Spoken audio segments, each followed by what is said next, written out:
the Orangevale Museum, History Museum. Let's see what's going on inside here. Oh. Could you introduce us to the viewers and tell us what you have here? Hi, welcome to the Orangevale History Museum. We've been here for about 1.5 years now, and we have several exhibits that are permanent and others that rotate every 6 months. Currently, you're standing at the merchandise section, and so we have t-shirts, bags, miscellaneous articles that are for sale, and the proceeds help keep the museum active. Those are postcards of some of the original homes. Oh, pretty neat. And you even got a cutting board. We do. There's a local man that makes them for us. Orangevale in 1971. As you can see, it is much more populated now, today. The Orangevale Colonization Company recorded a map breaking Orangevale into 10-acre parcels in 1895. So if you look at that map, that was the original 10-acre parcels for Orangevale Colonization Company. Of the schools that were in Orangevale originally, and this picture is from 1931 during the Great Depression.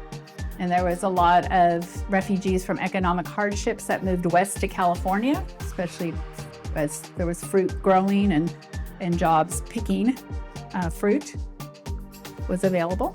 And these are different schools. Orangevale Open, I think what's called the Orangevale School, and then we have other elementary schools on this side.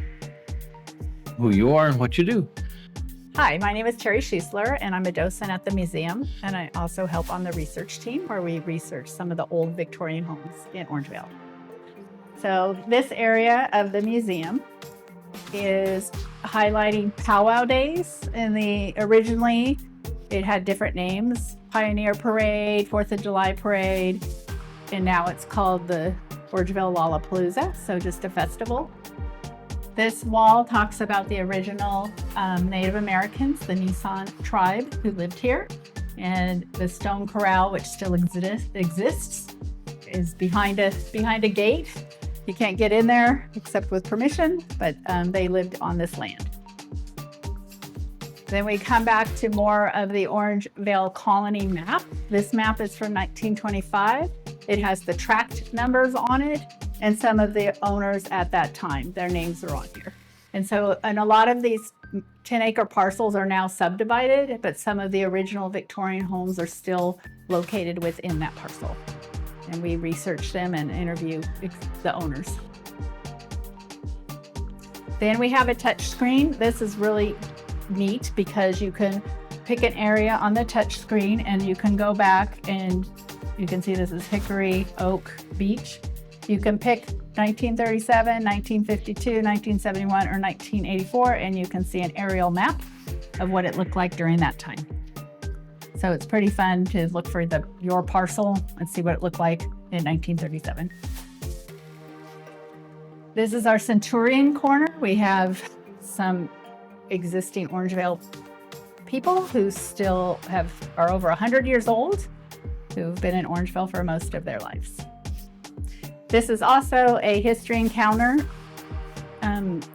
touch screen, so you can touch and explore and see what community organizations we have, what the Grange does, what the Rotary does, what the Women's Club does.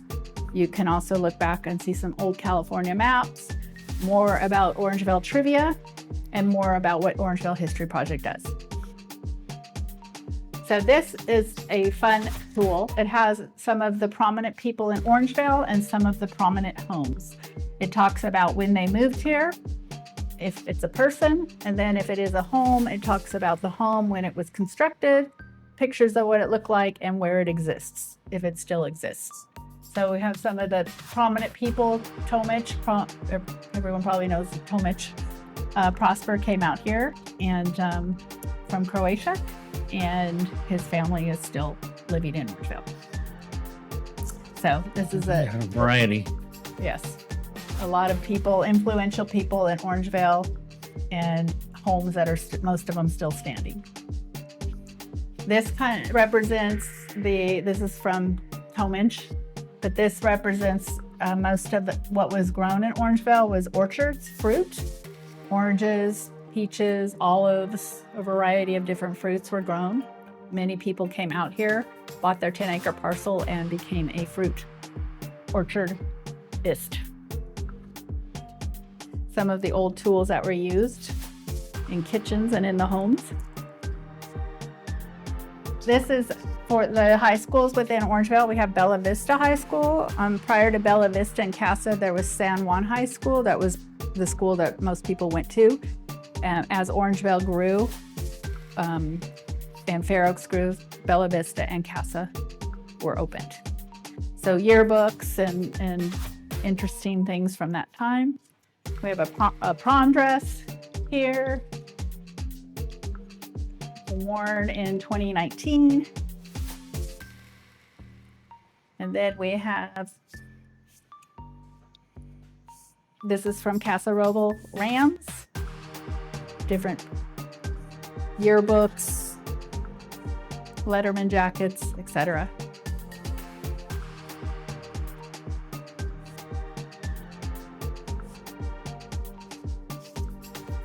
And then this is a cheer outfit from Casa. That is on loan.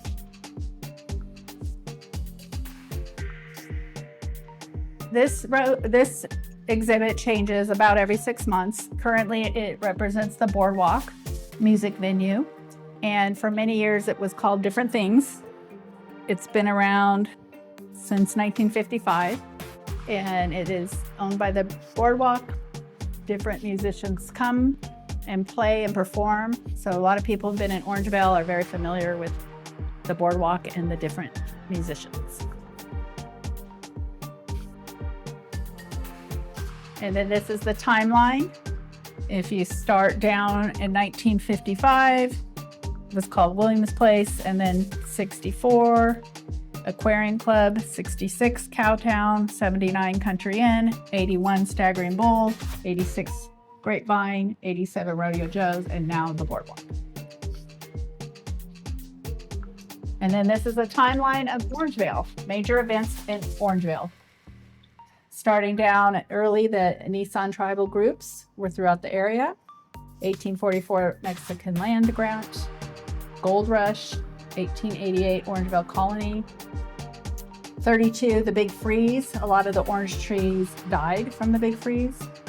48 was the Folsom Dam, 55 Aerojet, and 66 Hagel Bridge and modern times. So with Folsom Dam and Aerojet, Orangevale grew a lot. People moving out here for jobs. The Orangevale History Museum is open 3 days a week, Tuesdays, Thursdays, and Saturdays from 12 to 4. We hope to see you all here